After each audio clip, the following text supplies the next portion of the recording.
to restart.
I hope you can hear me. I hope you can hear me, everyone.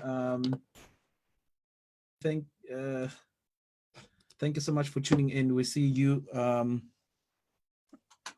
We see that people are already going live, and we just want to say thank you for coming in today. And this is the day that the Lord has made, and we will rejoice and discuss and be glad in it. I hope you guys can hear me. I can see present from everyone. I see my old friends. So yeah, today we are taking we are dealing with all the questions again, like we did on the previous session we had, and but we wanna start somewhere. Just for a few minutes, maybe, and just talk about it. I know that some of these discussions that we want to have, some of them we might have touched on them on the other days, maybe shortly based on the question that was asked. So today will be, we'll probably take an idea somewhere that we spoke about a bit, and it's I think this one goes towards the artist, and I'm sitting here and I'm just thinking, I'm trying to process it, Gatle, so I phrase it very well. Someone asked me the other day a very difficult question, and I didn't know how to respond to it. And because now it's gonna open up quite a lot of questions around it.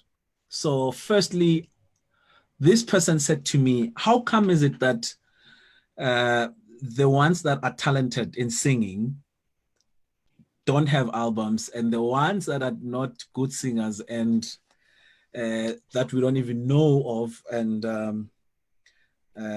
are not known. Some of them are pastors, some of them are not pastors, some of them are just normal people, and we see that these people are not good singers, but behind them there's amazing singers who are singing there. The question is, how come is it that most of the time the ones that are really singing are good singers, or we consider them as good singers, are not recording, but the ones that are not known, who are not even in the music space, they sing in their churches somewhere far, we don't even know about them, are the ones that are making it big and are recording.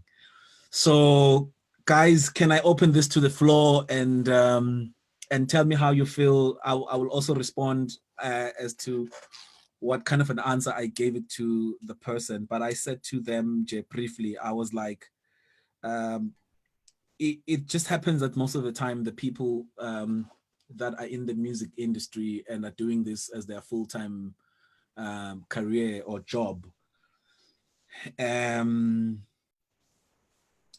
happens that some of them they don't have the financial muscle to finance the product or what they want to achieve. And you find that the people who are not singing well are the ones that they're probably doctors, or they're probably in some businesses, construction, attender, and all of those things. So they are able to finance themselves. But how would you respond to that question? It's something that I want us to open with and just talk about it, and tell me how you feel. Lebza, do you want to jump in? Do you think you are fit enough?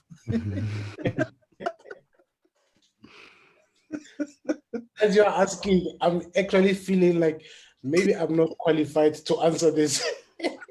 Maybe I'm not fit enough. Yes. Yeah, it's one of those. But yeah, it's quite a tricky one. I honestly don't think there is one specific big answer we can give out. Really, I Yeah. think I think a lot of it, and I actually think this answer we must actually have another session where we put majority of the artists Yes. Yes. and majority of our singers that we know are not recording, and we are hoping that they would have recorded by now. Yeah. I would easily say to you, for example, you are known as a producer, you have an album now of which we have always known that you can sing, you can write, but it took you so many years. And behind that, there were multiple reasons behind it.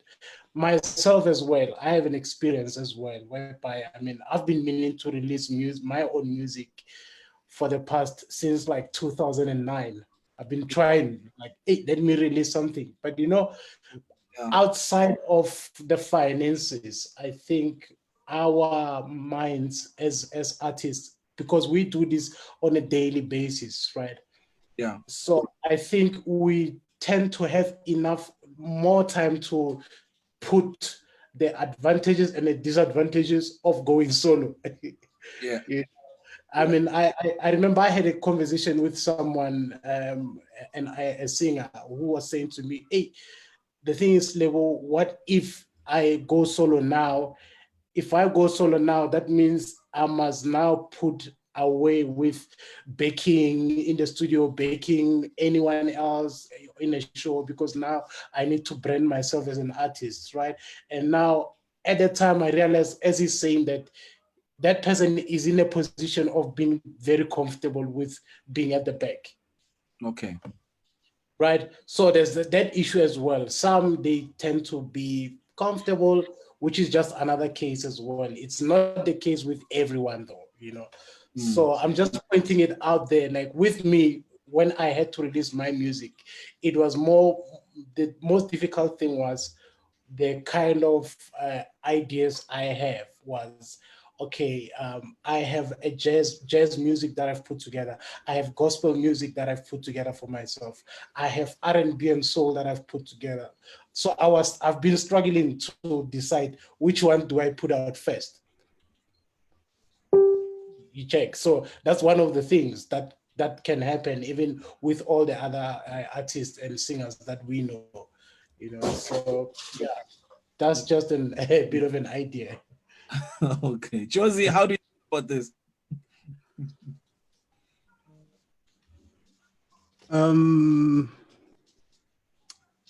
It's an interesting question. One, also complicated. I hope everyone is well. Sorry for not greeting.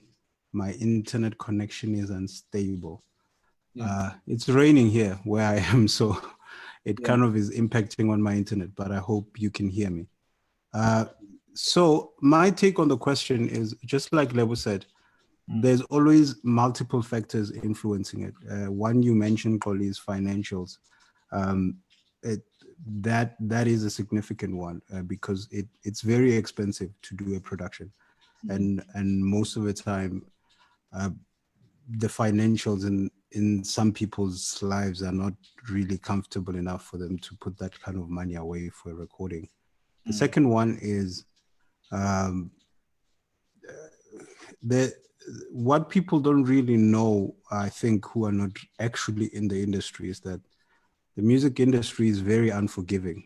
It's like the day anybody drops anything, like if you drop a single today and you accidentally find yourself in a company of musicians discussing the single, it will freak you out how critical they can be. And every time you find yourself in those spaces and you listen to how they are tearing everyone down and everyone's work down, it over time works on your confidence and you build up a lot of insecurities. So most of these people, even though the desire is there, even though they have the networks to do a production at little to no money, but they know that they've participated in conversations where they were discrediting a lot of other people who were putting their music out there. And so those insecurities are building up, finances are coming into play, an uncertainty about whether you're relevant or not. And what Lebo pointed out, there's also the challenge of that if you're a backing vocal, your primary means of income is doing gigs as a backing vocal.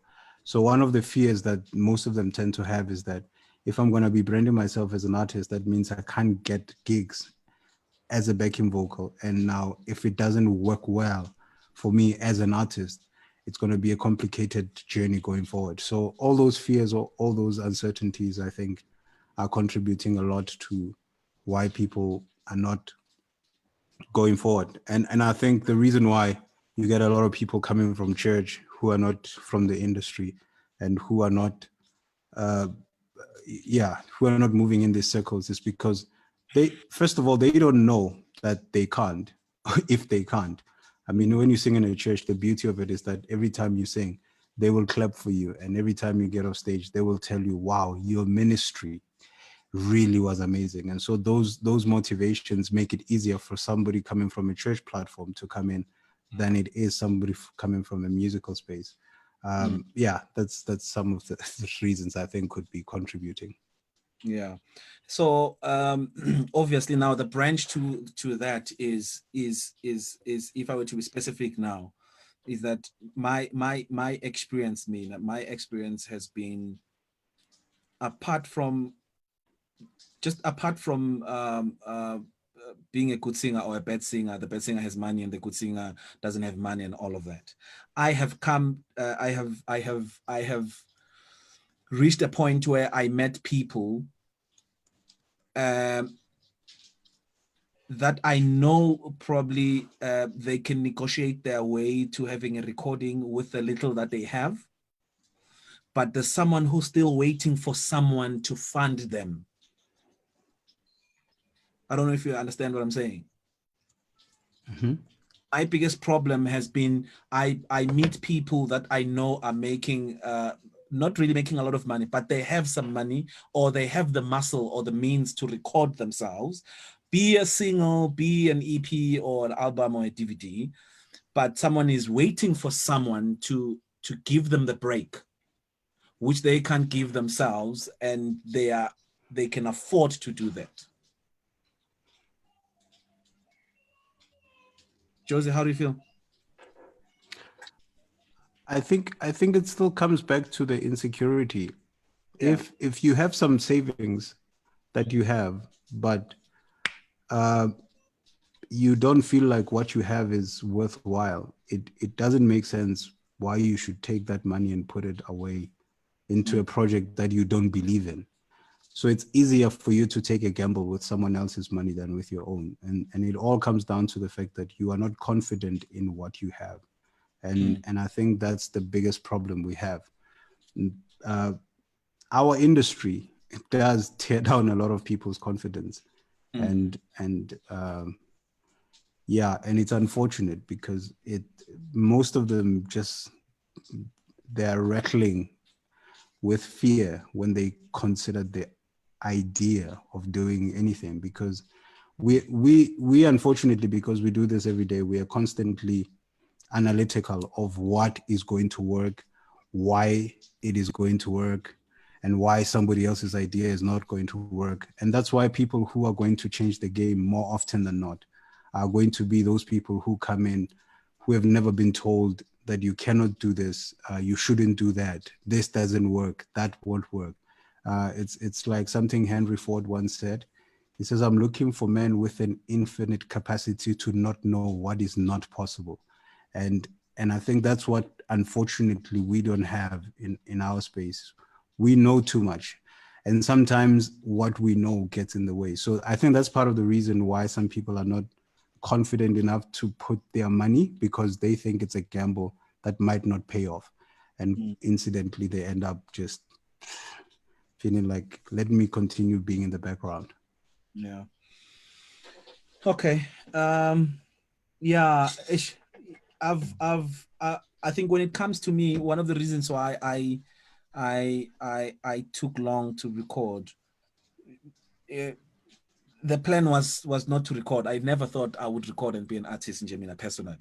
So, like I said, like I always say on my interviews, I always say to them, look, what has led me to record was that most of the time, every time actually, when I do a project, I call other songwriters who are giving me songs. So I kept on collecting songs and creating a library. Then later, that's when I thought I should pick up something from there.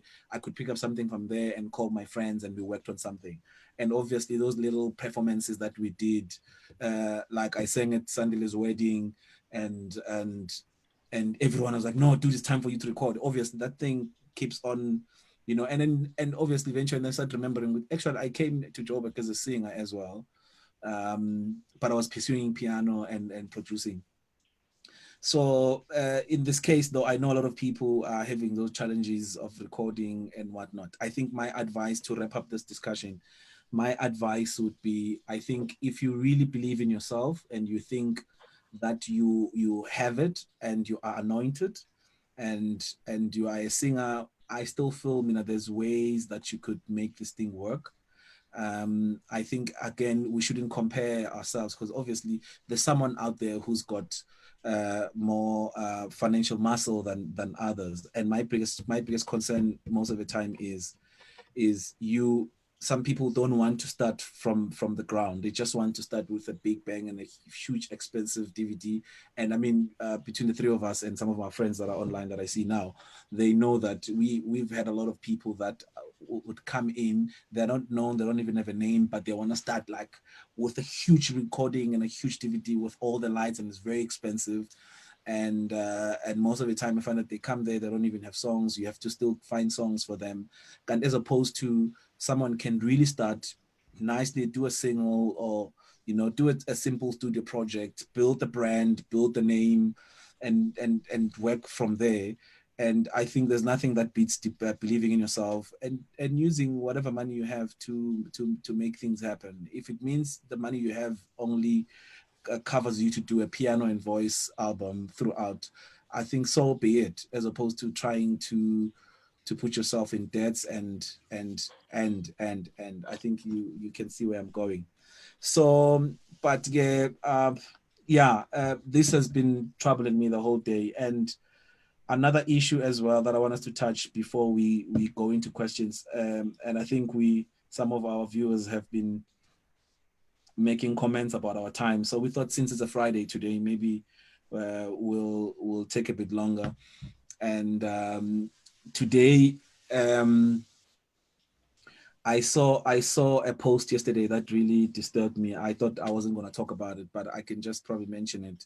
A friend of mine was arrested yesterday for, I think yesterday or day before, for burglary and all of that, and that got me thinking a bit of the situation we are in now with this coronavirus and all of that, and that our industry is the one that, for me, at this point, is the one that took the knock first, because we saw our live shows being cancelled and all of that. Recordings were getting cancelled. No one wants to record. No one is able to do their live shows. And it's a bit of a concern now for me to say, where are we going? Because all those shows that are cancelled, to market a show would take you about 3 months. So what does this mean? We are on a lockdown now for 21 days. After 21 days, we are still not sure as to what's going to be happening. Whether after 21 days, I would say, no, the coronavirus is gone. Everyone is free. Everyone can go back to their lives and plan your shows and all of that. And what are the after effects? Kakulu for me. My biggest concern now are after effects. And if people are going to plan their shows after the 21 days, that means our next gigs are in the next 3 months or just after 2 months. Unless, obviously, it's studio project and all of that. And now I'm seeing this depression that is happening. And obviously, all our friends, when we call each other, we're talking about this, to say, look, our industry is in a bad corner right now. I think to go to my question to you guys, and I think I'll open this one to the floor as well, to all those who are commenting, who are musicians as well. I want to hear your thoughts as to where are we going, what's going to be happening in the next. Obviously, now it's late to advise anyone to say, for whatever the gigs that are left, please save some money. There isn't time to save because there isn't a gig now. But my question would be, we are all frustrated. We are all in depression right now. This thing is messing up the industry, and the numbers keep rising of the people who are testing and are testing positive. Does this mean 2020 is over for us? We should be hopeful for 2021. And Aaron, I think as well, you might have to jump in as well to speak maybe for the engineers and sound companies, to say a lot of shows have been cancelled. We all had gigs. My question is, how bad do you think the situation is, and how much are we affected, and is this going to last long? Should we change careers?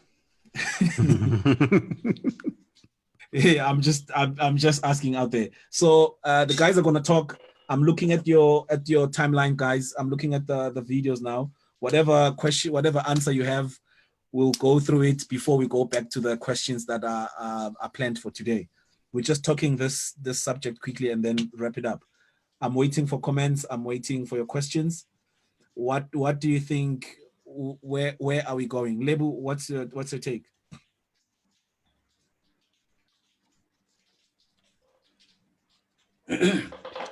Nami bafethu nami ngiqakekile bafethu.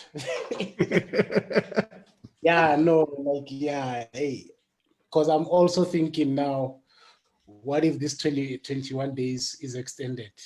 Yeah. And unfortunately, I think, let me just pass this through. Unfortunately, our industry or our type of work and our lives are more public than others, because every time people get affected, anything, it's always musicians. That's why even when someone owes SARS, the first person they always bamba on the papers, it's always an artist or an actor. You know, it's us in the entertainment industry. You know, it's not like other people are not owing SARS or don't have any issues. You know, or their careers are not going well. Unfortunately, with us, everything is public. So therefore, we find ourselves in a position whereby we must always explain ourselves. You know, but I think also what I'm learning with this situation is that you see now we are in our own spaces.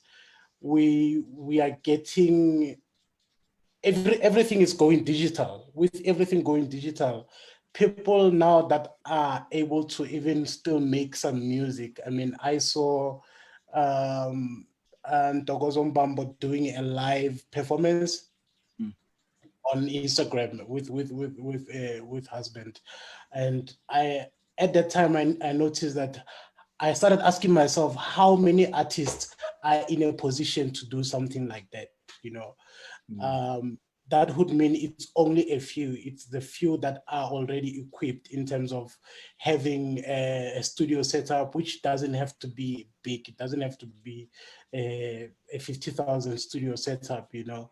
Having a keyboard, a computer, a monitor, studio monitors, a sound card, just so that sound can travel accordingly. You know, people that are in that position are able to now have alternatives to go online and do all these kind of performances. And I think also what I saw, Samro has also introduced a way for us as musicians and artists to do to host live shows, live performances online, with an option of selling tickets online. I think it's Quicket, right?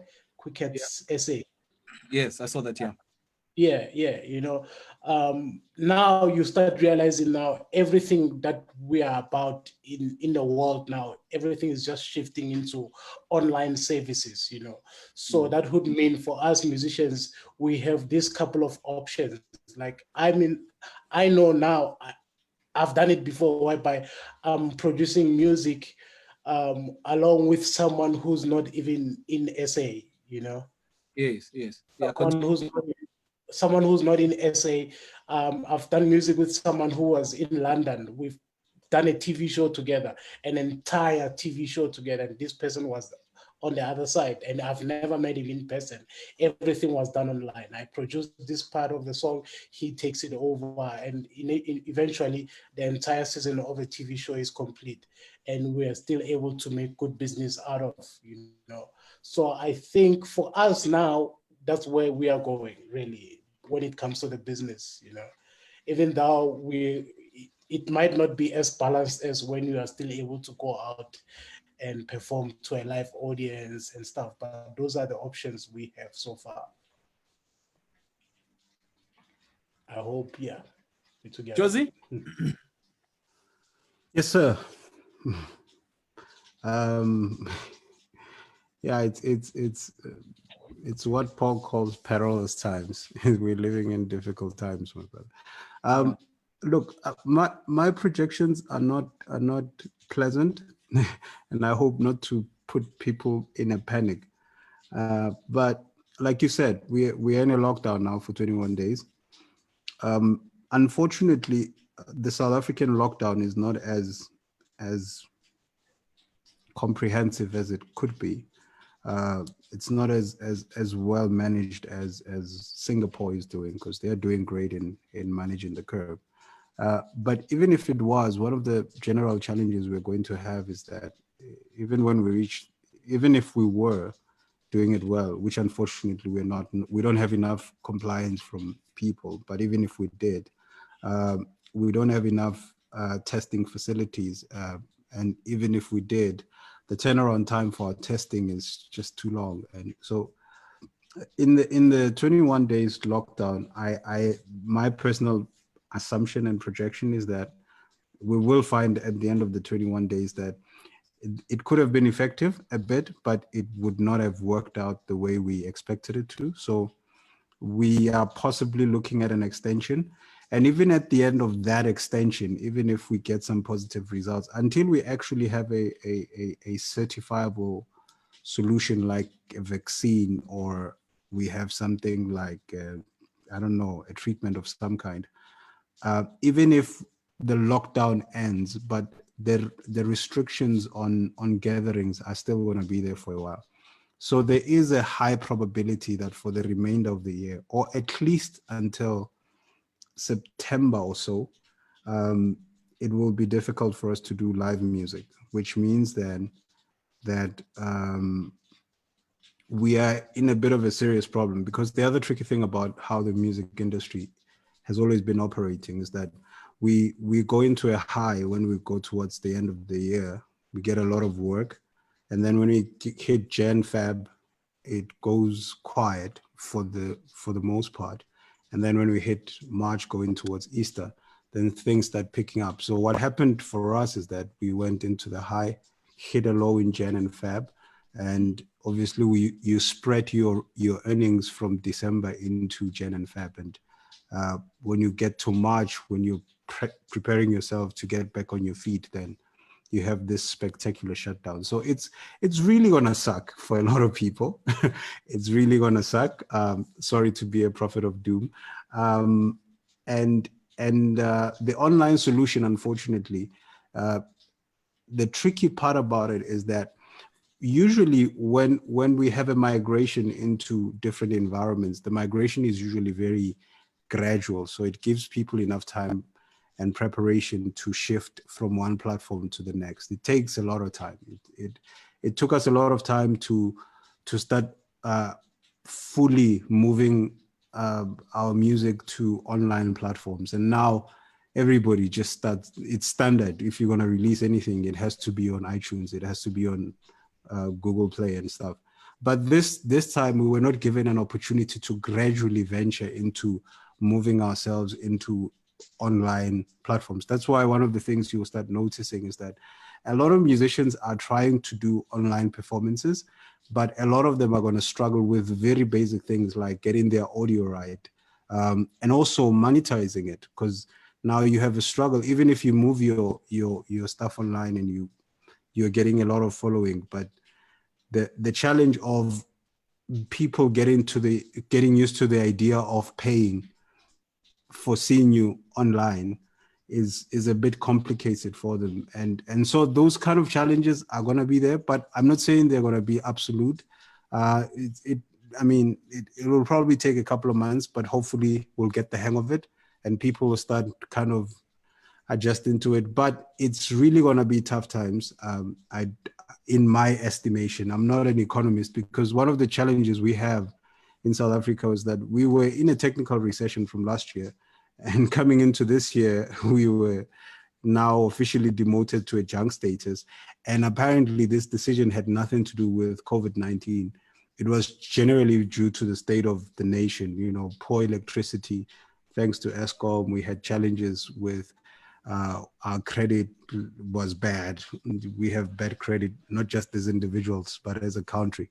And so all those things led to us reaching our junk status. And now when we're in the middle of that whole unfortunate space now, then COVID-19 hits us.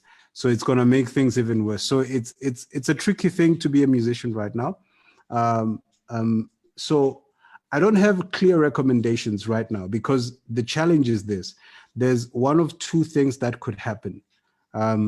It could be that when all the crowd bans are lifted and all the lockdowns are done, we could have a scenario where you have the biggest influx of gigs that you've never had in the history of your life. So everybody would be hungry for a live performance, and everybody would be eager to put shows out there. So you could find yourself getting bookings from Monday to Monday and making a lot of money but now my counsel to anybody who, if we find ourselves in that space, you might want to make sure that all the money you collect, you save up or invest in very proper watertight environments, because that window might not be that long. Because if the country is in a recession and people are having financial struggles, unfortunately, attending a show becomes a luxury they can't afford. So my projections are not very, very positive. But look, on the upside, Jesus says, in the world you'll have trouble, but be of good cheer. I've overcome the world. So all things keep working together for the good of those who love God. I don't know. It could go either way. Let's see how it goes. An interesting question here. Not that the other ones are not interesting, but this Tsepo Mashaba is saying, is music limited to entertainment? Is there a way that you guys can move or drive music to be wide rather than be limited to entertaining people, and they see it a need to their life? Josie, quickly, and then Look, music is not limited to entertainment as things stand, because there's a lot of random stuff, again, where people are generating money from music. It's just that right now, one of the biggest things has been for us locally has been performance entertainment. But there's a lot of platforms where music is used not as entertainment, and those platforms actually generate a lot of royalties. Like, these taxi rank radio stations pay royalties if your music is used as accompaniment in productions. If your music is synced to advertising, there's a lot of money to be made from that. So there's a lot of different platforms where music can be used as to generate money. It is a need and it has value. But the tricky thing is, the projections I'm making, I'm just speaking from the perspective of a musician, but the projections I'm making are not necessarily limited to music. The dark times ahead are not just for musicians. It's going to be a bit of a difficult season for anybody who's going to be in South Africa for the next couple of months, and probably for the next couple of years, probably 3 years or so. But some people are going to make millions in the midst of this. Some musicians are going to make a lot of money. I mean, I was talking to a friend of mine the other day who's a mixing engineer, and he was telling me that this has been the busiest time in his life when everything is shutting down. So the tricky thing about it is just that what I'm saying will affect everybody. But the interesting part of it is that some people are going to be in the middle of the most fruitful times in their lives. Some people in the music industry are going to make more money than they've ever made.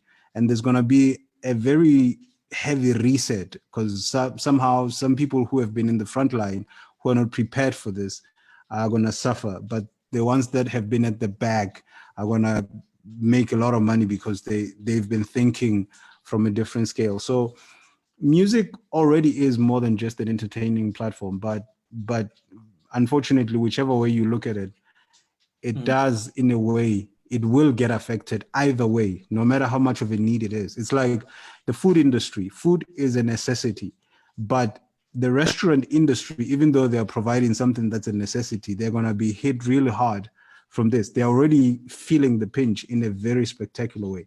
And generally, going forward, they're going to feel it even more, even though what they're providing is not entertainment. It's a real necessity. It's just that generally, when the economy of a nation goes down, everybody or most people feel the pinch. Of course, others will make a lot of money from it. Let's just hope you are in the circle of the people who are going to make millions. Okay. Hey, can we jump to questions for today, and let's see where we're going. And I think we've discussed these two issues, and we'll have some more issues again maybe on Monday.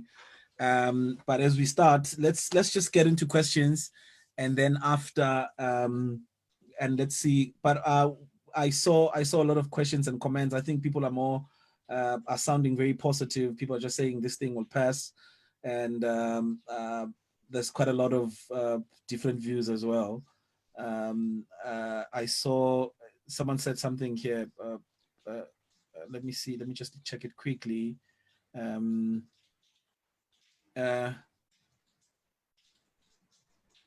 let me just check it out quickly. It's going to Posho Choma, Poncho. Ponzo. So I guess it's Ponzo. That's has a more. TSH also. I'm sorry. Sorry if I'm Yeah, pronouncing. Ponzo. It's going to take some time before we are at point where events can kick off and start happening like they used to. Companies are losing money, and after this, they are going to have to recover financially first before thinking of doing events or sponsorship or sponsoring. This year we must tighten our belts. Corona stats are increasing. This might be extended and it will cripple the SMMEs further. Sydney Tabo is saying it's all about great content that can be consumed digitally.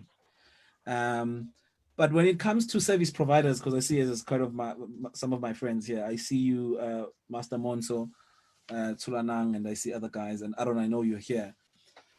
But my question to them would be, are sound companies and other suppliers relying more on musicians working, or now they are in the same boat as us, getting gigs from other clients and corporate events and whatnot? So Christo mentioned something like that, and I see the other guys are quiet. I don't see Tour Productions. I don't see them saying anything. Motobane is saying in every treat we must find opportunity. It's how you want to position yourself.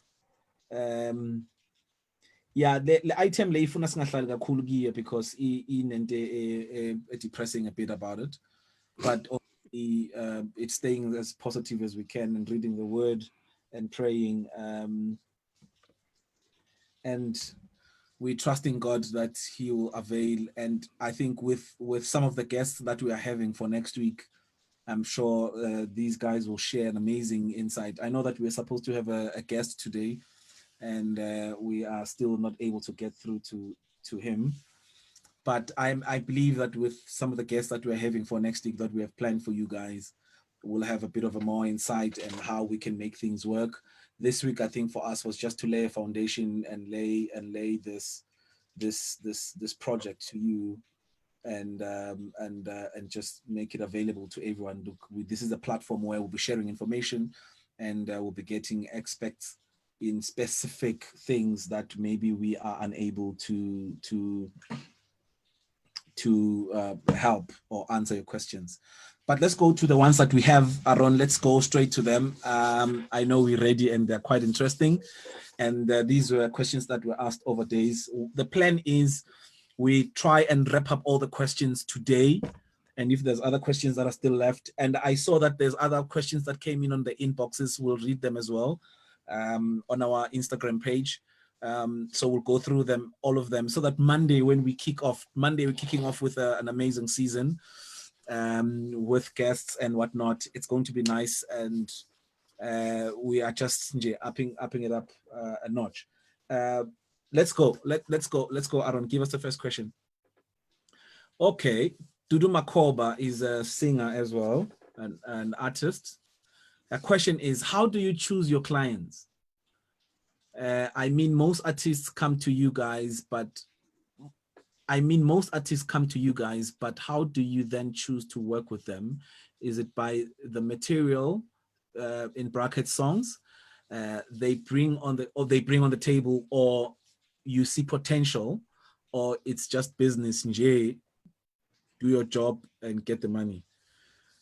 Last question is, do you ever tell your clients who can't sing that they can't sing, especially if they have money to make the pots?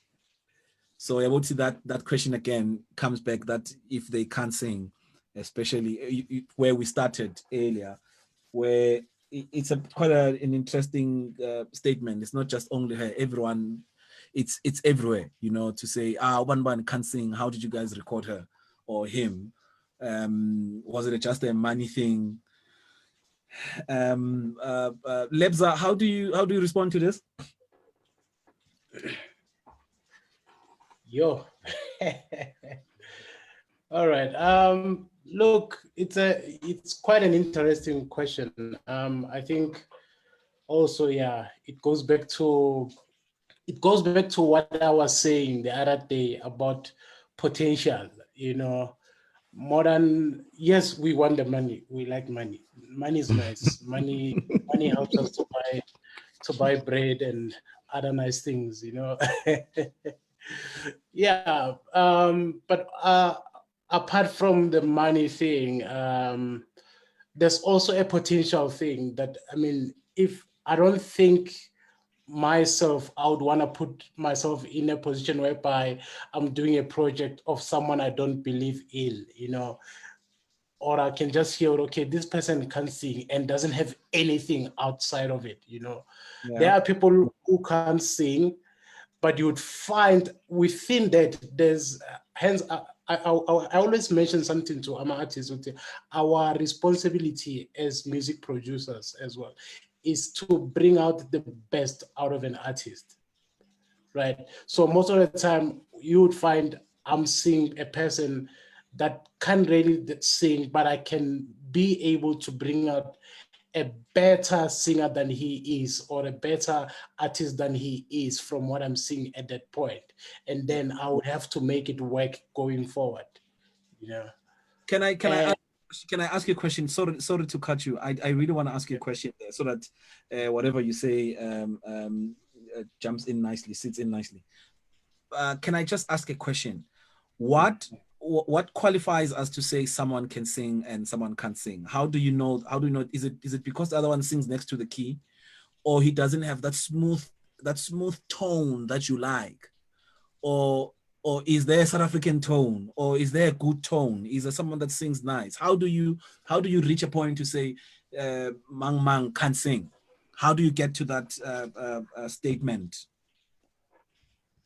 All right, I think where with my understanding and my experience so far, it's difficult to work with someone who's tone deaf to start with. Yeah.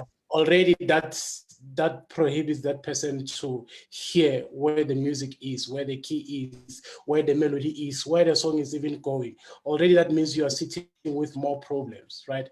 And that you always hear it from when someone starts uttering the first line of a song, right?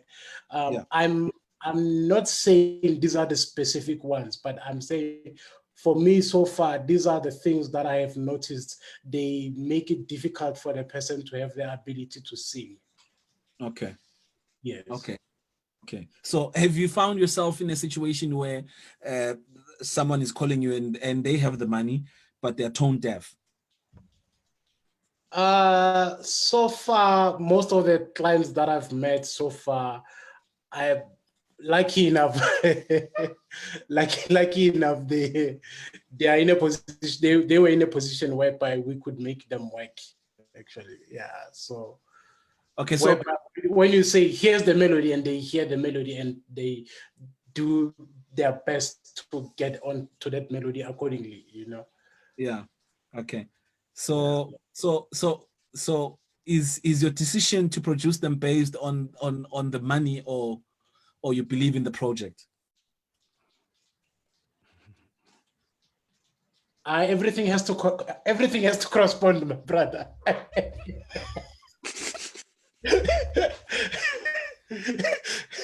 Things have to align. Okay. Yeah. Good. Cool, Nizule, you heard the response. It's not me. You heard the response. Okay, can we move? Can we move, Josie? I really want to hear your response. I'm trying as much. I'm gonna try that one of you answers the question, so do not the three of us answer all the questions. So, but I really want to hear your input on this one, and then we move on the one we're dealing with. Yes, on the one that we're dealing with.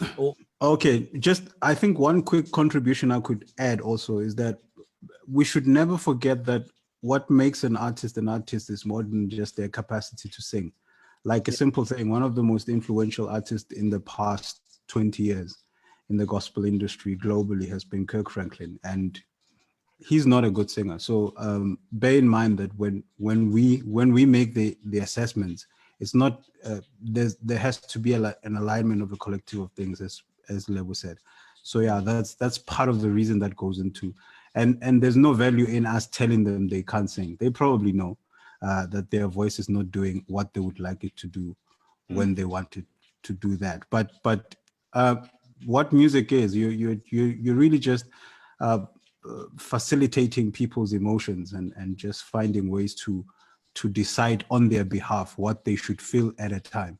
And if you can do that without a good voice, I think I'm happy to work with you. If you can move them from feeling happy to feeling like crying to feeling excited to, if you can handle people's emotions, that's what artistry is. Yeah, I think that's the contribution I can add to that. Okay. Did you answer both the questions, Aaron? Did you answer both? Yes, you did, yeah. Okay, let's do the next one. I hope, guys, you got the response. But yeah, I think one of the lines you need to take from this is everything needs to so there needs to be alignment. I've had a privilege to, I don't know whether it's a privilege, it's fortunate or an unfortunate one, but I have worked with different artists from really the ones that have vocal aerobics and the ones that are more into ministry. I thank God for the gift that I managed to make their albums work more than anything. And most of them, it has always been the first discussions, obviously, most of the time, the money discussions, they happen before I hear people sing. So I'm not sure if my answer would be fair to me and my guys, but my answer would be that the money discussion happens early. So that means that from the budget side, we are aligning. So, and then I get to hear them sing later when they start sending me voice notes, and I've already agreed to the budget, and the budget is making me happy. So I'm not sure whether my decision comes from the budget itself. Now I'm not so sure I'm answering it right, but I think you can make the assumptions, and I hope that you won't misrepresent me in your hearts and all of that. But I think most of the time, budget role, but some people is that siyabazi from before, they are really good singers and they have we've seen them perform somewhere. So me saying yes to the project, probably it's based on that as well. And some vele it's us discussing the budget and the budget aligns. So yeah, it's ilapanalapa. It's there and there, ilapanalapa. There's alignment. There just needs to be alignment everywhere. Next question. Bongo Musa Bonds Dlamini. Thank you, my brother. We've been seeing you. We saw that you are always participating. Thank you so much.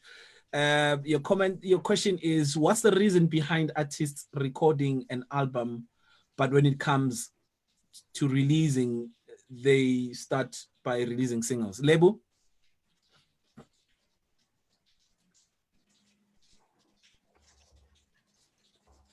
Yes, sir. All right. There's different ways to look at it. The whole releasing singles and stuff. But one of the important things, it's to create a movement. It's a gradual movement, actually.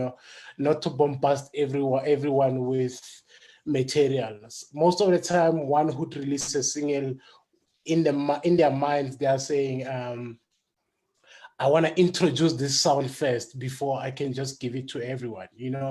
I want to try and see their response before I even put in, because more money it's spent on marketing the project. So it's always a better and nicer to introduce whatever sound you have put together, and deal with the branding side of it, and then once everyone has been aware of who you are, what you are about, then you get to give them the full version of you, which is in this context in an album. So that's one of the ideas behind the releasing a single first before releasing an album. Okay, I hope it was clear. Let's move to the next question.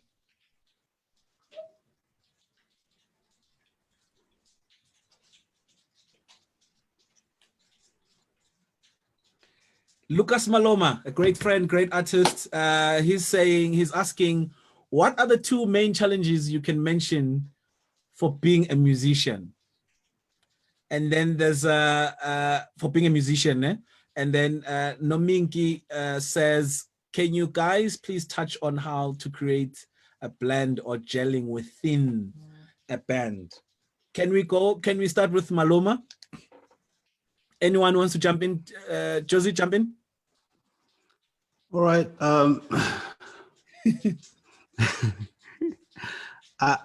Maybe for me, let me list one of my biggest challenges. I think my biggest challenge in being in the music industry has been managing influence. Because I think the further up you go, you then become influential in a lot of places. So it's the influence comes with a temptation to exploit people, and that's where I think has been where my concentration has been. There's a lot of other challenges, like, you know, people can talk about you. There's a lot of challenges that come with it. But for me, my personal struggle has been the challenge of maintaining your integrity when life puts opportunities your way to exploit people. Because I mean, when I do a gig, I write the codes. I send the client the codes, they approve the code, they send the money into my account. So it's easy for me to say, for instance, that Lebo to play this gig wants this much. I can say he wants 20K. And then when the gig happens, I tell him, yo, man, Morolo, this gig has only 10 grand. So, and cash in the other 10. It's easy to do that. It's easy to, and also the more work you do and the more effective you become, there's a lot of people who are willing to do things for you for free. And again, so you find yourself in those spaces where you are tempted to kind of just keep asking for favors, even when the resources are there to pay people. So managing that influence to try not to exploit people. I mean, there's a lot of women who might be willing to sleep with you because they see you on TV all the time, because they think you might expand their career. So it's a journey of trying to always make sure that you don't fall into the trap of exploiting people just because God has given you a grace period to be influential. So that for me has been something that I think is something I'm constantly thinking about and something that I'm constantly aware of. The other things are there, but that for me is the biggest. Okay. Maybe others can jump in for the second one. Yeah, I think the Nominki one is more, it has more of a practical aspect to it. I think we'll have to I think it's a little bit deeper in we'll have to find a day where we are discussing just musicianship and blending and playing together and all of that. How do you guys listen to each other and all of that? So it's quite a great question. Thank you, Nominki. I think we'll find a way to put it nicely somewhere where we are doing the more practical discussions, and where probably we'll switch on pianos and play some music, because that is coming next week as well. Josie, let's jump to the next question. Aaron, sorry. Siabonga Suk Simsime, great. Keep it from friends. He's a pastor, as a friend of mine. So I just finished his single now. I just finished his single yesterday, actually. So it will be released in the next few days. His question says, how do you convert a production from just being a nice project to a monetary benefiting one? Does it have to do with the artist or just a type of a song? My answer to this question would be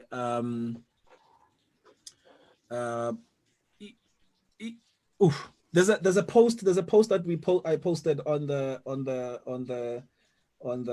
our Instagram page that talks about let me just read it quickly so that people can understand my response.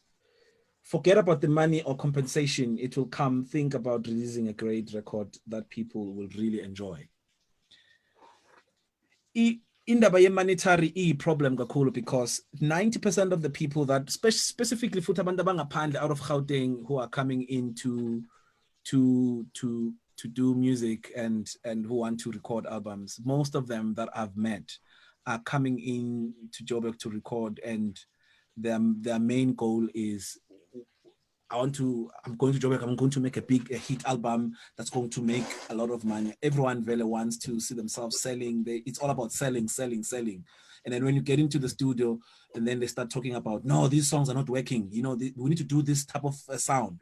It's the one that is selling. So now it's difficult to change a project that is out there and make it a monetary, because you don't know whether this thing will work or not. So every time when we do albums, I always, when I do an album, I just give it my all, and I'm not sure whether this album is going to sell big and be a platinum project and whatnot. So please bring back the question again. Please bring that question again. So sometimes it's difficult to say, look, this project will make it big and whatnot. So it's all about, is it your time? Is God speaking through you now? Is this your time? Is your opportunity now to make it big? I mean, I'll make an example. No one knows when is their time. I mean, if I make an example with Pastor Xoli Thabethe, Apostle, he recorded almost like two or three albums before the Obrigado, which was the biggest offering that he did. My question would be, did he know that Obrigado was going to be the big one or not? Yeah, and what he did, he kept on doing the right thing until his break came through. So I think for me, it's all about God's timing. And again, does a song, do you have a song? I mean, it takes just one song for an album to work. It just takes one song. You said your second part of the question says, does it have to do with the artist or just the type of song? Yeah, so I just responded to that. My answer would be 90% of the time, 90% in my music career life, I have realized that it's all about the song. It's just all about the song. One song will make the album work. You know, you just need one song. You just need one song to make it, and God's hand, to say, look, my son, this is your time. I hope I answered. Can we move to the next one? Colin Garab. Tell us what you guys talk in the empty mic and what language are you talking, and with who are you guys communicating? This is a very technical question as well. Well, it falls under the other discussions, but I mean, we can just browse through as you prep the next question. The empty mic is just about communicating. Everyone, if you check, most of the time, if you use an empty mic, the band members, most of them are, most of the band members are on in-ears.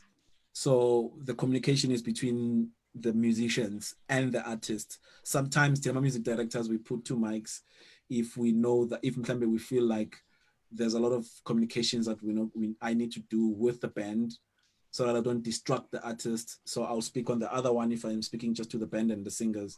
But when I speak on this one, I speak to everyone and the artist can hear me as well. So that sometimes I need the artist just to flow and concentrate on the audience. So it's just a communicating thing. It's not really hockey talk. Next.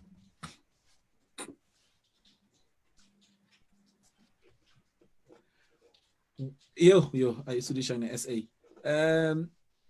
What are the factors an artist must consider when it comes to live recording? Let's exclude the financial aspect. I am more worried that we rush to the glitz and glamour of being on lights, camera and action, but comprehend later that it's tougher than it looks when on actual stage, when on the actual stage. So in simple terms, what makes an artist say, I am ready for a live recording? Can you advise on the probable acceptable costs of live recording? The first part of the question, yeah, Lebza, do you want to jump in, or Josie, who wants to jump in on this one? Oh, yeah, Lebza, Joseph, can you please jump in? Lebo is still fixing his mic. Okay. Other than the financials, what prepares an artist? I think, and this is something I generally recommend. I think if you wanna go and do a live production, I would encourage you to start doing a lot of live performances. Look for churches where you can go and sing, and look for do like mini shows where you can really test out your material, test out the response, and test out how you handle the moments. Because at the heart of it, like I said earlier, what makes a good artist is the capacity to handle a moment, the capacity to manage people's experience of what's going on. If you are an artist who's reactive, so when people are feeling you get overexcited and you get all over the place, and when people are not really responding, your whole show is a flop.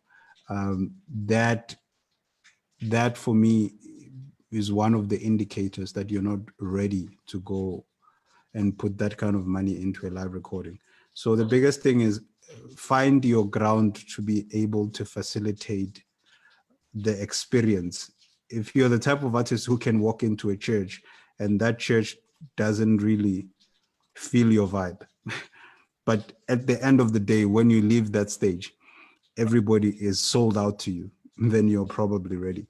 But if you are waiting for them to like you, then you have a problem. You should be able to walk into a church that disagrees with a lot of things about you as you walk on.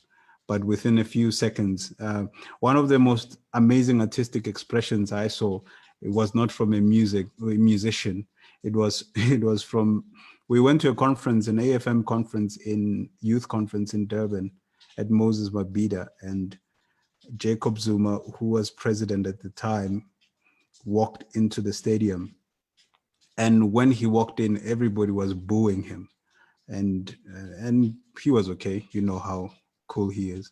And ultimately, they gave him a slot to speak. And as he walked on, they were still booing.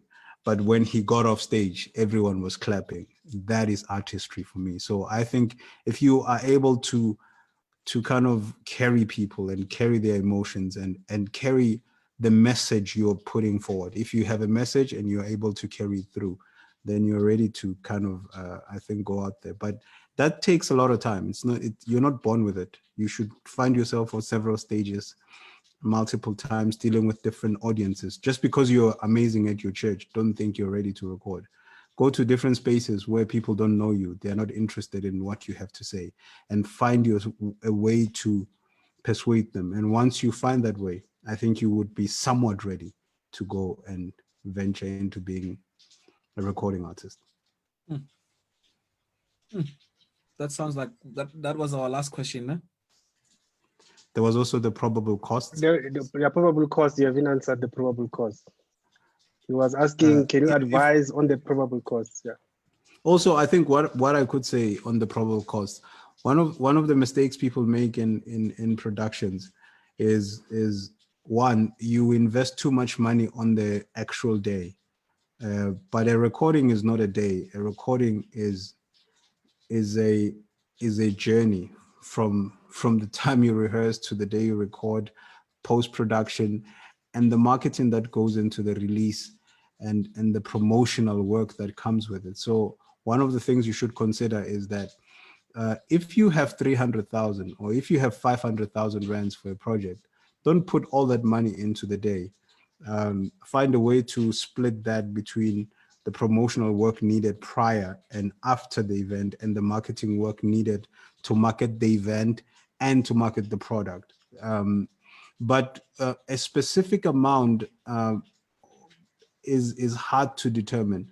So generally how it works itself out is, if you're still a startup, if you haven't put anything out there, it's encouraged that you find a way to do your production at the lowest cost possible, because you're not yet sure if what you're putting out is going to work out the way you think. And so after you've put it out, then you can then going forward make estimations based on the response, because the response grows gradually for some people.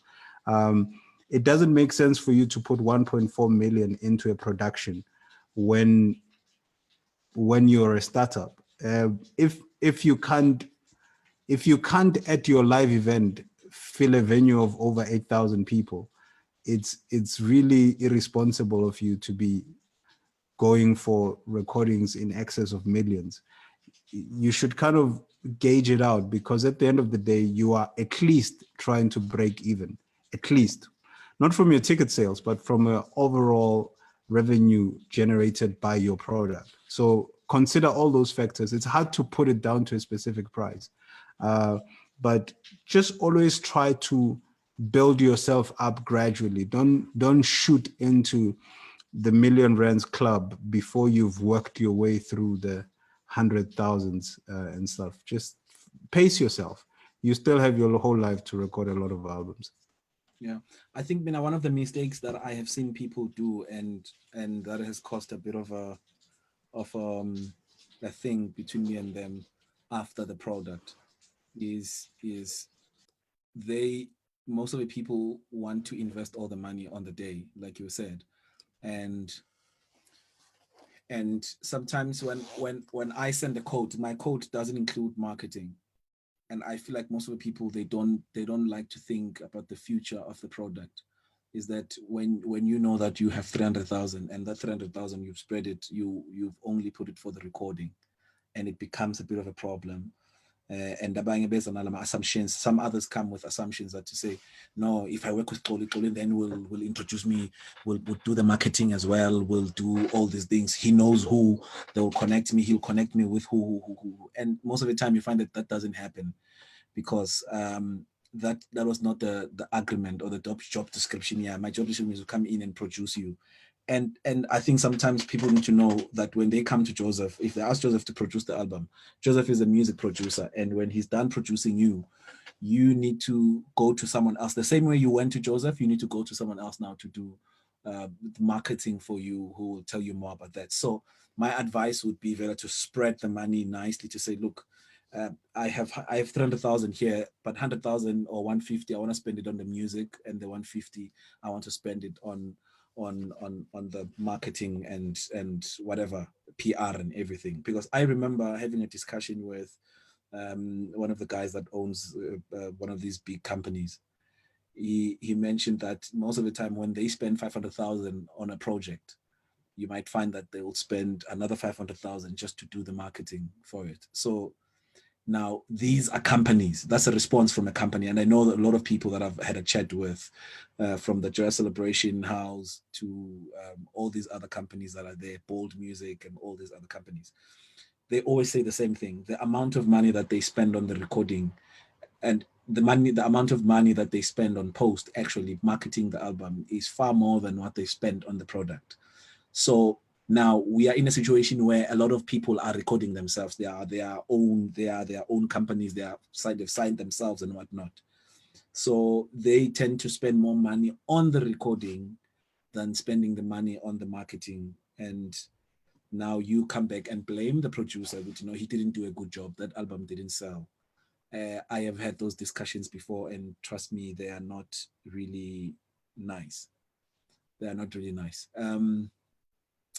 But yeah, we are hopeful that people will get the insight that you need to spend more on the marketing. Marketing is the key thing, is the one that will make your album work or not.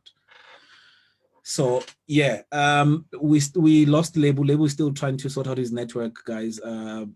He'll come back, and he's checking our guests and whatnot. So Aaron, that was our last question, eh? Yeah, that was our last question. Yeah. That was our last question. Okay, so now let's go back to the timeline now and see all the questions and answer them as we go for the next 10 minutes, and then we'll end it there for today and then give you the plan for next week as to what is happening. So I've opened the first message now on the inbox, on our inbox. Let me see. I have realized that in different projects that you do, you will mostly have different guys on these. Okay, so this is a question because some of them are comments, so I need to double check. So this is Chiwela.2. He asked a question. The question is, hi guys, I have realized that in different projects that you do, you will mostly have different guys on each instrument working for each project. So I want to know, how do you go about choosing guys to work with music wise? I think the answer is there on the Wednesday. Is it on the Wednesday chat? I think on the Wednesday talk, we touched on that, where we are talking about how we choose musicians and what. I remember those questions. Can you please not answer that now, and then just go check there as well on that talk. And then there's let me see if this is a question. Good evening, my leaders. Thanks for the session. I'm burdened to ask a comment on this matter. What's your take on the spirituality maintenance? Hey, yeah. Okay, this is a very interesting question. This is from Dineo Hlagala. Good evening, my leaders. Thanks for the sessions you are giving us. I'm burdened to ask for a comment on this one. What's your take on the spirituality maintenance in this gospel industry that we serve under? Because I find it very disturbing to find a BV or members of the band outside the recording venue on a break with a bottle of gin and a smoke, and then still go back and do a set of worship. How do we balance skill, commitment, and spirituality? How then do y'all deal with people of that form? So I think the key part there is finding. So Udineo has found himself meeting a guy behind stage who was holding a bottle of gin during the break. Josie, I see you're laughing, my brother. Can we talk about gin and bottle? This one I think is going to be difficult because I think the people I work with, they hardly do that during my recordings. So I tend not to focus really on their personal lives because it's a very spiritual one. I still pray for God to really help me with that one. I'm not, yeah, I don't know. I don't know how to respond to this one. Eh? Jose, how do you feel? Well, I think that there's obviously a couple of things that I can't really determine from the question. Like one of the things that I'm not sure if Dineo is objecting to is a person who they meet drinking gin and smoking before the gig, or do they object to somebody drinking at all and doing gospel music? So one, let me first talk to the matter of somebody drinking before the gig. It's, I guess, also it becomes a bit of a sophisticated one. I don't recommend it. If you know you drink, just approach it the way you approach any other job. Again, it's like what I was saying. Music is no different to any other 9 to 5. You are generally not expected to drink alcohol before you get to the office. It's not encouraged. So I think to any musician who does drink in their spare time, perhaps you could find a way to avoid that. But however, I think the question speaks to spirituality more than it does to conduct at work. And the conversation about spirituality is one that is still, the jury is still out on that, because one of the challenges we have is that we hire people to deliver based on their capacity, but we do not necessarily go all out to concern ourselves with the welfare of their spirituality. because it's just one of those challenges. It's how far are you going to go? Are you going to book a spiritual band, or are you going all the way to the sound engineer? Are we going all the way to the people who are managing your ticketing? Are you going to check if CompuTicket has spiritual people? It's like it becomes one of those challenges where we end up finding ourselves in a scenario like Moses, where he's navigating through uncertain territories and he knows he doesn't know the road that well, and he knows someone who's not an Israelite who knows the road, and he says, can you come with us and show us the way? And when the Lord blesses us, we'll make sure that we take care of you. And in some circumstances, we find ourselves having to make those kind of compromises because at the heart of it, we are aware of what message we are pushing, and we are aware of what ministry we are pursuing, and we then find ourselves having to make a call to find as many people who can commit to helping us build whatever it is we are building. I don't know if it's the best possible call, I'm going to be honest, but I know that I've done some of the most biggest recordings that impacted the nation with people who got up to some unsavory activities just before they came for the sound check. And so it's one of those things where it is unclear, really, whether we are making the right decision or not. But at the heart of it, we know that there are days where you are going to need the services of people who are not at the same power with you spiritually. But we are making sure that no compromise is done to the overall message that we are putting out and to the overall spiritual encounter that we are pursuing. So yeah, it's a very complicated question to answer, because again, it's one of those questions where we are. Tim Keller usually says the reason why we need wisdom from God is because there are things that do not fall in the categories of wrong and right. And in those moments, you need divine wisdom to make a call. And a situation like this is a very sophisticated one because, again, when somebody drinks and they do other things, but in their confession, they confess Christ, then,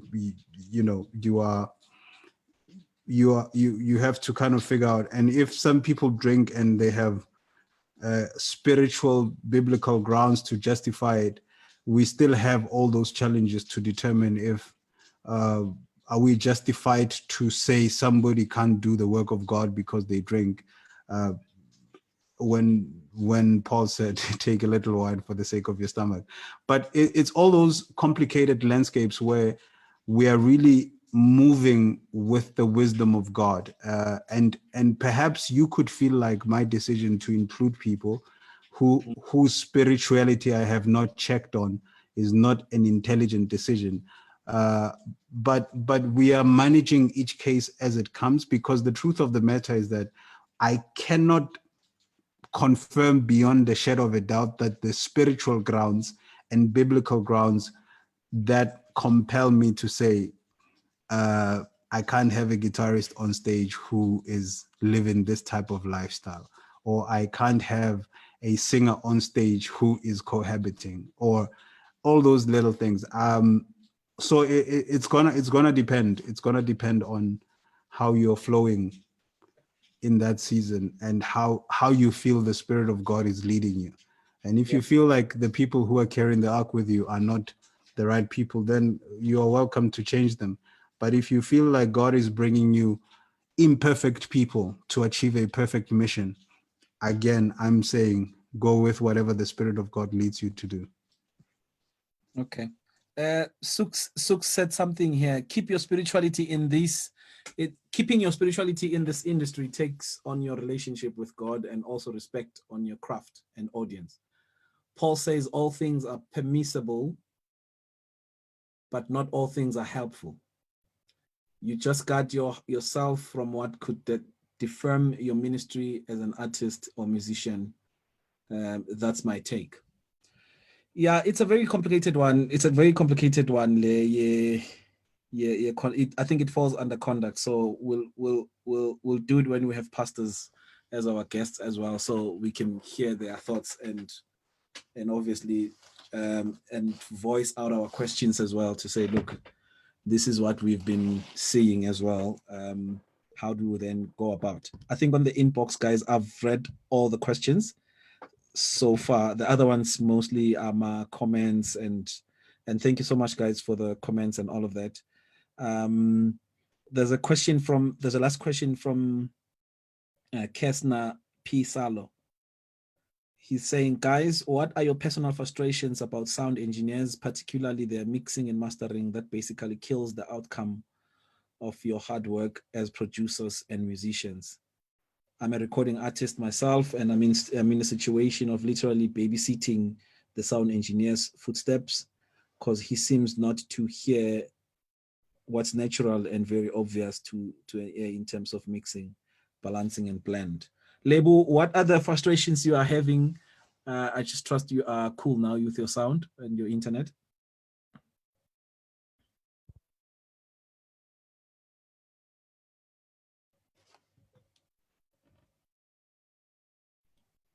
Lebo, are you there? Okay, I think he's having issues with internet. My this one is quite a very complicated, not really complicated, but issue mixing. I have always taken the mixing issue very serious in my music career, because I want people to hear what I want them to hear my arrangements, and music is all about hearing as well, and emotions and all of that. It always become a bit tricky for me, not to be funny or anything. It always becomes a bit tricky for me to go to a church where issue I think cool is if you go to a church and then when you get to the church, the sound is not nice, or the sound is distorting, or they don't have what, and the sound is sounding funny. Is that my biggest question to the pastor or the board is if you guys are calling us to come here and hear the word of God, and we get the sound system is not right, my question is, why are we here from the first place? So Mina, as a music producer, then that question towards my direction is, if then I want people to hear my arrangements and hear all these things, all these nice things that I've arranged and put together, I want to have a good engineer that pairs up with me, that I work with.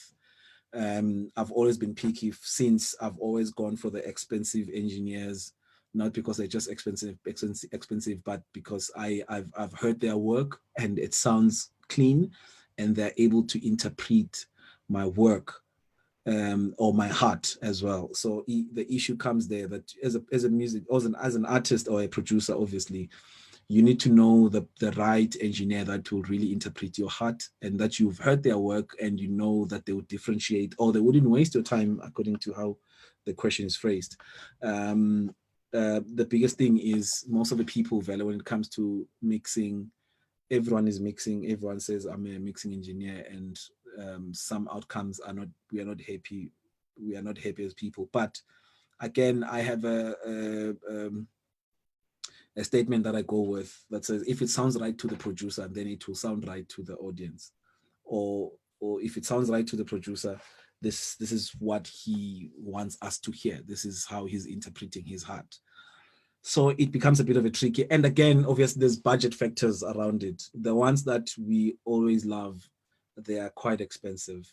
One guy that I attempted to mix with, who was overseas, he wanted 5,000. He wanted 1,200 US dollars just to mix one song.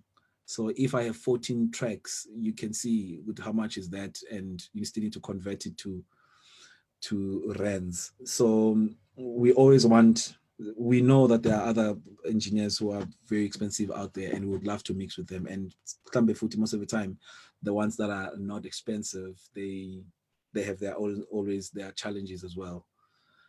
So I think as a producer, obviously, you need to find the right person that won't waste your time and that will interpret your heart and your arrangements and make them sound. And again, let's try wherever we can not to blame the sound engineers that much, because as a producer as well, you need to know what you want. You need to know how it's supposed to sound.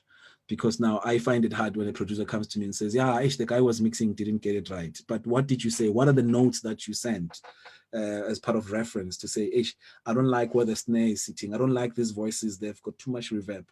Please take it down. So there needs to be that back and forth communication. So if now your engineer did wrong things, I still blame you as well as a producer. Why didn't you tell him the right thing that you want? Guys, we are just about to close now. We're doing our last question and then wrap it up. There's a question that was sent on the inbox as well.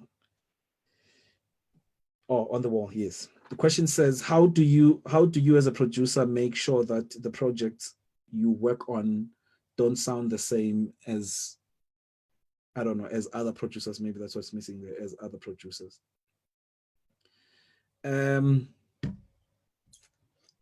I think as a producer, you just need to know what you are trying to achieve, and it's good to know your sound as well. Look, when I started hearing Quincy Jones, Stevie Wonder, and all of that, the one that always confused me was Quincy Jones. I never could identify his sound. He used to confuse me because he did a lot of different projects, did big band, he did jazz, he did all of these other sounds, and then he did amazing R&B albums. And then again, he does stuff for Michael, and then he did stuff for Michael Jackson as well. And now these are all different sounds, different approach. Same with American gospel producers as well. Your Aaron Lindsay, when he produces for other people, you're unable to pick point. Yeah, this sounds like Aaron. Here in SA, I don't know. Maybe people know my sound. I don't know what is my sound because I try and be as flexible as I can, and that's why sometimes I keep on changing musicians, because I am stretching myself to a new sound all the time. Because if I feel like if I use the same people all the time, I get confined into a certain sound and a certain way of producing. So I always try to have other people that can jump in and interpret things differently. But as for sound, I don't know. Joseph, do you have sound? Do you have a sound? Do you know your sound?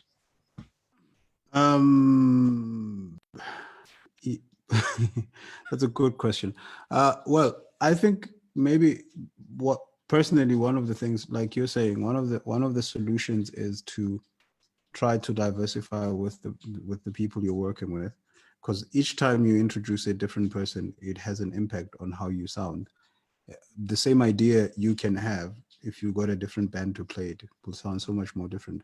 But also, one of the things that we have a struggle with in South Africa, the reason why we tend to be accused of sounding the same, is because the range of options in the artists we have is not that great. So if you give me 5 different artists whose sound is mainly traditional and focuses on hymns, I can try the best I can to fiddle with it. But at the heart of it, when the song tells you it wants to go a certain direction, there's not much you can do about it. You will be doing a disservice to the song if I get a song that's supposed to sound like a traditional praise song and I end up just forcing it to sound like an American contemporary gospel song. You are doing a disservice to the song and to the production. So one of our limitation is the range we have, because if you put me in, the main thing that helps me or any other producer to sound different is the range of the artist they are working with. If you bring me an artist that sounds very contemporary with a CCM influence, like your Hillsong and your Jesus Culture and Elevation. If I do that production and then you move me from that to giving me an artist that sounds very traditional American gospelish, and I do that production, and you move me again to somebody who just does purely traditional South African sound, my sound is going to sound different. But if you give me artists that sound the same, unfortunately, there's very little I can do about it. So I think one of the challenges we have is the range of the artists. But one of the solutions to that becomes first, try to diversify with your band selection. Find the person who best speaks the language of the sound you're working on. The second one is, I think, try to be open to what the people you're working with are hearing, because everybody has a limited creative spectrum. So even though you are the one at the forefront of the production, hear out what the artist thinks. They might not be as musical as you, but they might have something interesting to say about their sound and whatever it is they're trying to accomplish. So hear them out. Maybe they might have an idea that sets them apart. And also when you are producing songs, think about a different approach for each song you're doing. So for instance, if one of the things I do is play around with sounds. So if you give me a song, I could decide to do the whole production. The next production I do, I could decide that my first entry point to every song is to start with a melody sound instead of starting with a piano to lay down the idea. And that already just has an impact. If you decide that every song you enter into, for instance, you want to go with a string, that has an impact on how the song is going to come out. So keep finding alternative ways to explore how you enter a production. Have an open ear, and have a lot of references, so that you understand the genre and the elements that make the genre what it is, so that when you bring a distinction to it, you don't lose the genre, but you create an interesting color to it. So all those little elements, I think, help to make you sound different and to set you apart. But I don't know if I have a sound. I really just play what my heart is feeling. I don't even really arrange. The first thing I'm feeling when I get a song, that's what I play. And then I just ask everybody to play it with me. That's my approach to arrangement. I don't overthink, like, yeah, this is, no. I don't think I have a sound. Okay, guys, we are wrapping up. We are just trying to finalize all the questions. There's a question that came on Tuesday, actually. I think we missed it. It was on Lebo's Facebook, in case you missed it. So he's saying this. This is Brownlee. He's saying, hi, I asked this question on Tuesday on Lebo Morolo's Facebook, in case it was missed. Current pop culture producers use sampling in their processes, and this has become accepted. Gospel music, in one instance, allow the reuse of lyrics by multiple artists in the hymns, and this too has become accepted. The question number one is sampling encouraged or shunned upon in the essay space? The second question is, for recorded work, is it an SA gospel aesthetic to either use MIDI software sounds or to source and record an instrument itself? Or is it style and budget dependent? The second, the engineers you gentlemen work with, do they use software plugins or use hardware for mixing? And then his last question was, what can we pray about for you? But I think he's asking, his question is around, Lebo would have been a perfect guy to answer this, actually. Lebo would have been a perfect guy to answer this. He's really talking about sampling and that most of the pop guys, hip hop and all of those other genres, they use more sampling and all of that. I think that question is a very technical question. We should fall under our discussion when we talk to when you talk about the technical side now, going into DAWs and all of that, and sampling and all of that. But one of the things that I think that the only thing I can say for now is we are in a situation where, as producers, Tina, we obviously we are client-based, dependent / producers kind of thing. I don't know how to put it, but most people, they come to us and they say want to record, and then when you check what they want to record is similar to similar to Joya, similar to Spirit of Praise, similar to Benjamin Dube, Spirit of Ebo. So now the situation that we find ourselves in is that everyone wants to record, but from a this one, he's really on that person's space, and that's what they want to record. So you find that now it's hard to try and put new ideas in terms of sampling and put all those things to make it work, because that person, by the time he reaches you, he already knows how he wants to sound. He wants that traditional gospel sound or that contemporary sound, and they are specific already. So you're trying to interpret their vision. And I think you must remember that TMI producers, we're just a bridge. We are just a bridge between the artist, interpreting what the artist wants and making sure that the audience hears his heart or her heart. So we try and change things wherever we can, twist and whatnot. But mainly what we're doing is just taking whatever is in their hearts and their minds and making it work. So his last question was, what can we pray about for you? Can I leave that question for Josie, but at the end we'll close with that for today. There's one question that just popped in, guys. We are wrapping up today. What is this? This is from Khotso Malebie. What is the role of producers in supporting a conscious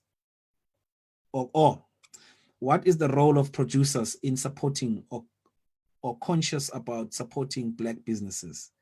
It seems some producers still don't believe in Black sound and lighting suppliers. How do we resolve this imbalance?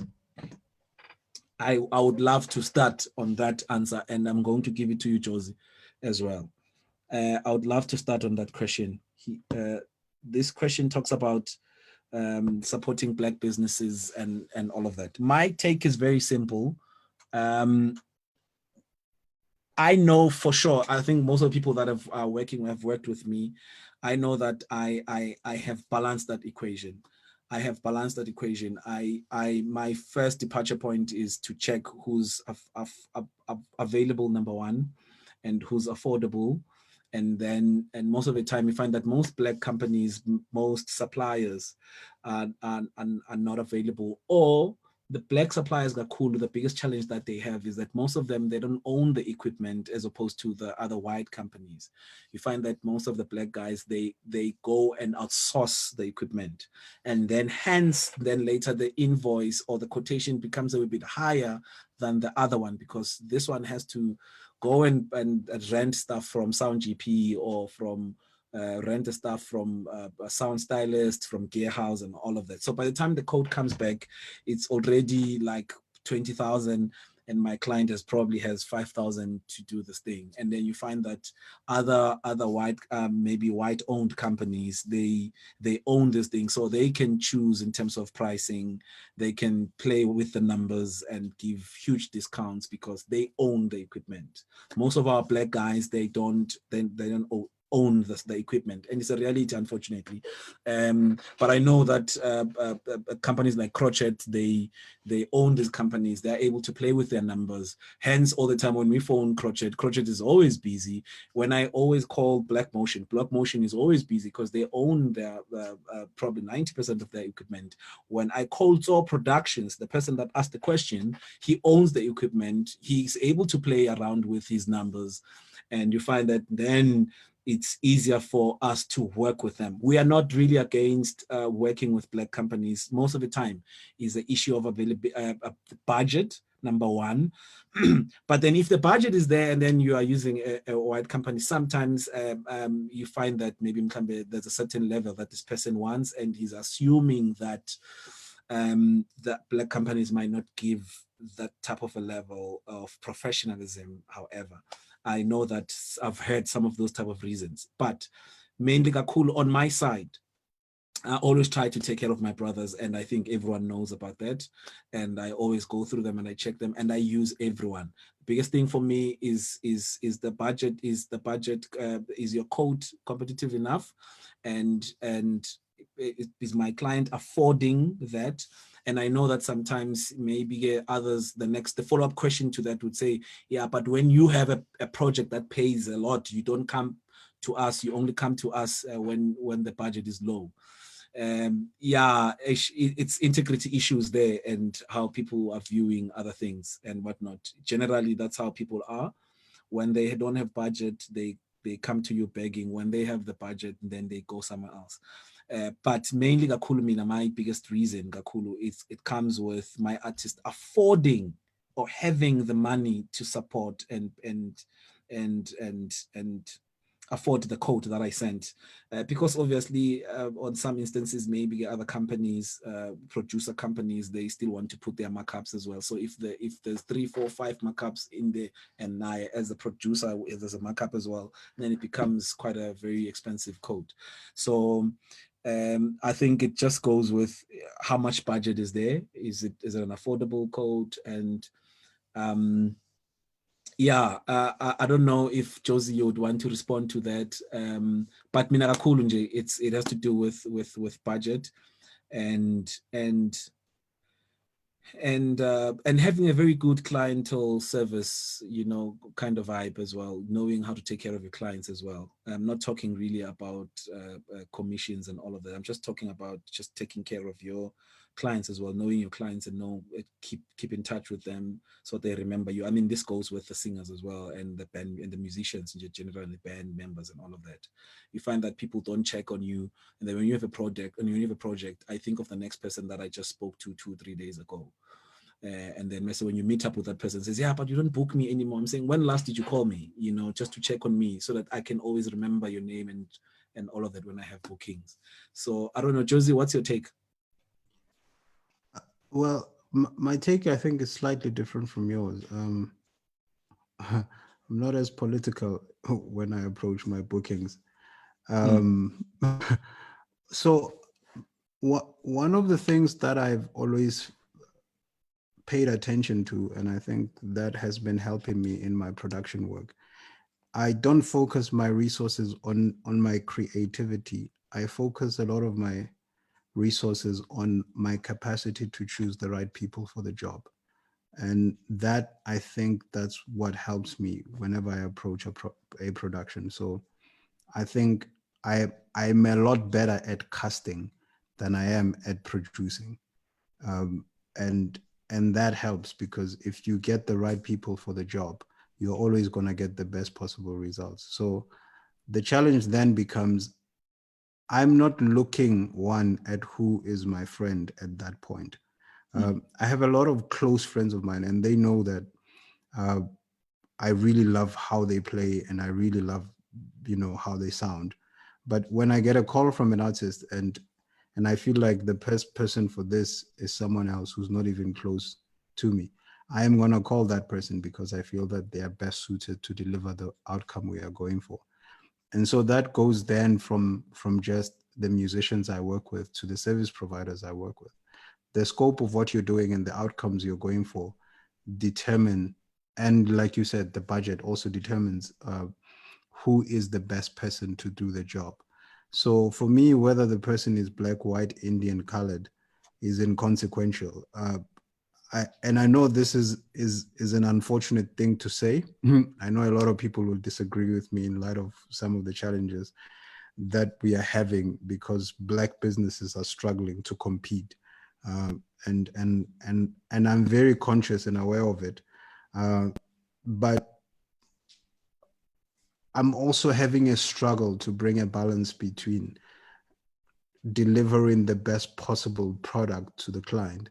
And if in the context of what I need done, the best company to do it is white owned, for me, it's like, it's a no-brainer. I'm going to go for the person who's going to give me the best possible service. Because also, one of the challenges you don't want to have as you're doing production is you don't want to be stressing and worrying about the fact that we are supposed to do a sound check at 12 and they still can't figure out why the piano is not playing. So all those little things, or maybe the Dante is not reading, or maybe the monitor desk is getting a different read than the front of house desk.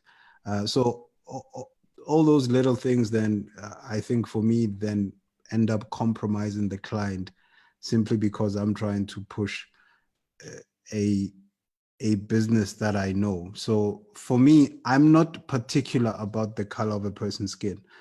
From my audio perspective, I work with Aaron, who's black. I also work with Crystal, who's white. So it's got nothing to do with the skin tone. It's got everything to do with what I need done and who I think is best suited to do it. And even with the musicians, sometimes I would get a black musician, and sometimes I'll get a white one, depending on the sound I do. I usually call Nathan for a lot of guitar work that I do that sounds white, because I know that comes naturally to him. So yeah, I would love to bring any contribution I can to helping black businesses, because we do have a disadvantage. Like Xoli said, we are new to some of these things. I mean, some of these black owned companies that are starting out, some of them, I mean, you are just learning audio, you just started recently, you're learning lighting, and so you are at a competitive disadvantage because you also don't own the equipment, your pricing is compromised and all those elements. And I think where the opportunity allows, I would love to consider that, but I have to be honest, my primary consideration is not the race, it's the delivery. If I'm, and also it's also the working flow I have with the person. Sometimes you can have the delivery, but I struggle to connect with people. I'm introverted, if people didn't know. So I don't do well with meeting new people. So when I meet people and we have a flow that works, it's hard for me to temper with it, because it just makes it a bit tricky for me, because I am that kind of a weird human being as a result. So yeah, Yeah. that's where I am. Yeah, I hope we've answered that question well and not sounding political, but thank you. It's a great question, though. Thank you so much, guys, for tuning in. We have to end this broadcast here now. How do you feel, guys? We're ending it here now. I know that Lebo has been struggling with network, and we'll try and sort him out on for the Monday broadcast and make sure Uti he's right. We've been having challenges actually with him throughout the week. But thank you so much, guys, for tuning in. And again, thanks to Crochet, Baselia, and Ocreo for streaming our audio. And again, we just want to say, please follow us on the Instagram. We'll try and respond to some inboxes as well, especially for over the weekend now. That's number one. And we have a Facebook page. We have a Facebook page as well, The Producers Talk. Please follow us on those platforms, and let's stay connected and make sure that this thing works out for all of us. And this is information that we think can work for people. And again, I think I need to say this: we've been seeing your comments, inboxes, and all of that. People saying thank you for these sessions and whatnot. I think over and above, guys, this session, obviously we all know it's for free. Everything is free, and we know that all of you are using your data as well. We are also using our data, and we are trying to make sure that everyone gets the info, and we share whatever that we've experienced. And not that we know everything, we're just sharing with you our experience, what we really know. And we see your comments, not that we're trying. And one of the reasons, I think I need to say this just to wrap up the weekend, one of the reasons why we request that you send questions earlier, comment under the post, poster, and whatnot, is because knowing people generally and musicians and music lovers and all of that, you have a nice way of making things interesting. I know that some of the people are just coming here for the comments and whatnot. So we are trying to run away from focusing on the live chats, on the live responses and questions here, because they will derail whatever that we would have planned for the day. And again, sending the questions earlier, it makes it easier for us to group the questions and then deal with subjects. So this past 3 days, obviously, we've been jumping in and out, jumping in and there and all of that. So we are hoping that from next week, we can try and stick to a subject nicely, and then be able to get even the responses that are in line with what we're talking about on the day.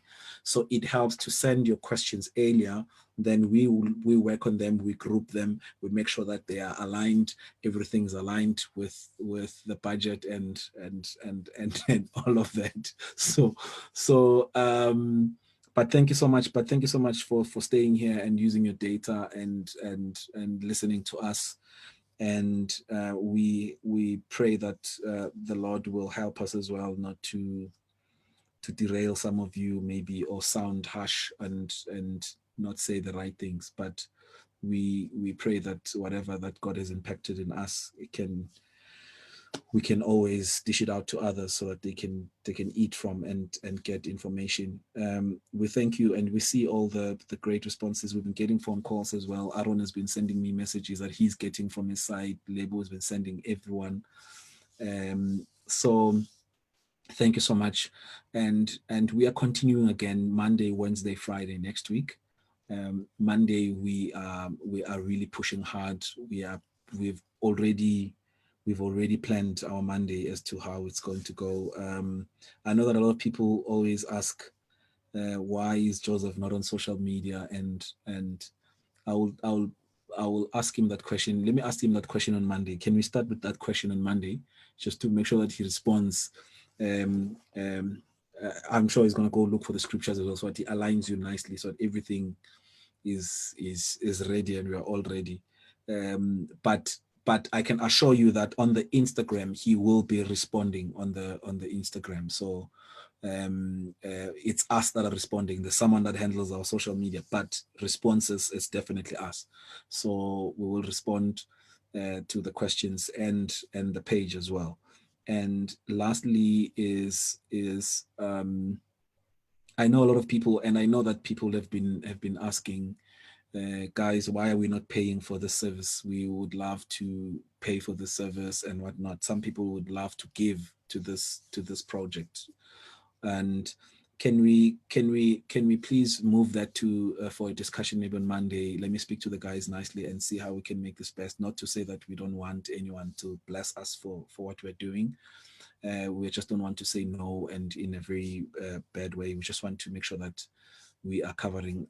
Initially, our starting point was just to give information, and we know that some of you would really love to give, and just to make sure that the lights are on for data and all of those things. But we really appreciate. Josie, do you want to do some closing comments? Lebo, are you back? Are you good? Oh, okay. Anything you want to say, just to say thank you for the week and the whole responses and people, how they've received this? All right, yeah. I think so far I'm just happy with the way everyone is being committed to this cause so far. I think for us as well, this is also another way of learning, because I think the more we share this information ourselves, we get to know how much we know and how little or less we know, and we get to learn a lot from most of your questions as well, because of we think differently, all of us, and we view things differently. And I would say continue to follow us. Let's keep sharing more information together. Yeah. Thank you. Josie, closing comments? Oh yeah, no, I'm also really grateful for the committed people who are supporting this. And we really, Lulu once told me a story about a guy who was in a class, and there was a problem because the institution couldn't get a lecture for that particular class, but everybody was registered. So one student decided to lecture that class, the same class he was taking, and everybody ended up passing that module, and they asked him how he did it, and he said, well, I always just try to be one chapter ahead. So I think also, like Lebo is saying, we are not really showing up as people who know everything or understand everything. We just trying to give you the chapter we are on, and like he's saying, there's great value in your questions because they open us up to other perspectives that we did not have, and it helps us grow, and we're hoping it helps you grow also in whatever corner of the ministry you're in. So we are grateful, and we hope we'll grow this beyond the social media platform. Hopefully by the time all the crowd bans are lifted, we can do this face to face with a lot more time to tackle even the most complex and most personal of issues that might not be easy to deal with. But yeah, we really appreciate it. And we do hope that the Lord will bless you. We know that these are hard times for most people, but we also know that our God has always been able. One of the most encouraging one of the reasons why people keep booking Lebo, keep booking Xoli, keep booking Nobego, keep booking Aaron, and keep booking all these people is because they know that they have done a lot of work before. It's like if I'm doing a recording and I'm calling Xoli, who started doing live recordings around 2005 or earlier, you know that he's probably aware of every possible glitch that can show up. He's done recordings where the whole first session didn't record and he managed to find a way around that. He's done all these kind of issues. And so you find comfort in that. You are booking him because he has dealt with every possible glitch that comes with a production. And so you are at ease because you know that any other problem that we could have, he's probably seen it and he can probably solve it. And I think the beauty of it is that we serve a God who has been changing lives from the beginning of time. So if you are dealing with a COVID-19 and all the experts are not completely sure how to handle it, your comfort is in knowing that you serve a God who's been dealing with different types of crises in different individuals' life, in nations and in individuals for thousands and thousands of years. So I say all this to say, let not our hearts be troubled, and just know that God has your best interest at heart. And yeah, we really thank you for your support. Yeah. And we want to say thank you to our partner, a close one, Aaron. I know that we've been talking about this for a while, and we've planned it, and it managed to work, and everyone is getting blessed. And thank you, my friend, for making sure that we are sounding clean and we are looking good, and you switch well and prep the questions and make sure that everything is solid. So yeah, so let's kick off on Monday. It's going to be an amazing time, unless we have 50 comments over the weekend that says please do something over the weekend, then maybe we can try something. But we are waiting on you to tell us what to do. But our plan is definitely Monday 9:30. And we have amazing things planned out for you from I won't tell you, but we'll be showing a lot of stuff, new music, discussing everything, analyzing other projects, and talking about everything. So please tune in. Let's make it work. Share. Please follow us, guys. Please follow us so that a whole lot of them can get this information. And yes, sorry, I forgot to mention this. On Instagram is the Producers Talk. On Facebook, it's the Producers Talk. On YouTube, we have a YouTube channel as well, Producers Talk. So what we'll be doing is we'll be chopping these videos and putting them on Instagram, IGTV, and all of that, just to make them, and we'll try and group them in questions so that at least you can follow. We'll check the caption and listen to the question on top, and then check YouTube as well. YouTube will upload everything full, and we'll still do breakaways and and some other days, probably during the day, we'll be going live separately and all of that in these pages and sharing whatever that is going on at the time, sessions that we're doing, or our online gigs that we're doing now and stuff like that. So yeah, just make sure you have the data. Nati will make sure that we organize that and we make sure that we share. I think we are good, né? Thanks to all the partners. Thanks to everyone and those who are listening via Ocrio. Thank you so much. Let's close it there, right? And oh, sorry, just before you close, if you closed, still on. Oh, there was a question that had to do with prayer. What would you want us for people to pray us for? And I think my request is to make sure that we align to what God wants us to share with you all the time, and make sure that Unkulunkulu enlarges our territories and our minds as well, and the information, and that we remember all the challenges we've had and share them with you so that you don't go through those challenges. And just pray for this movement as well.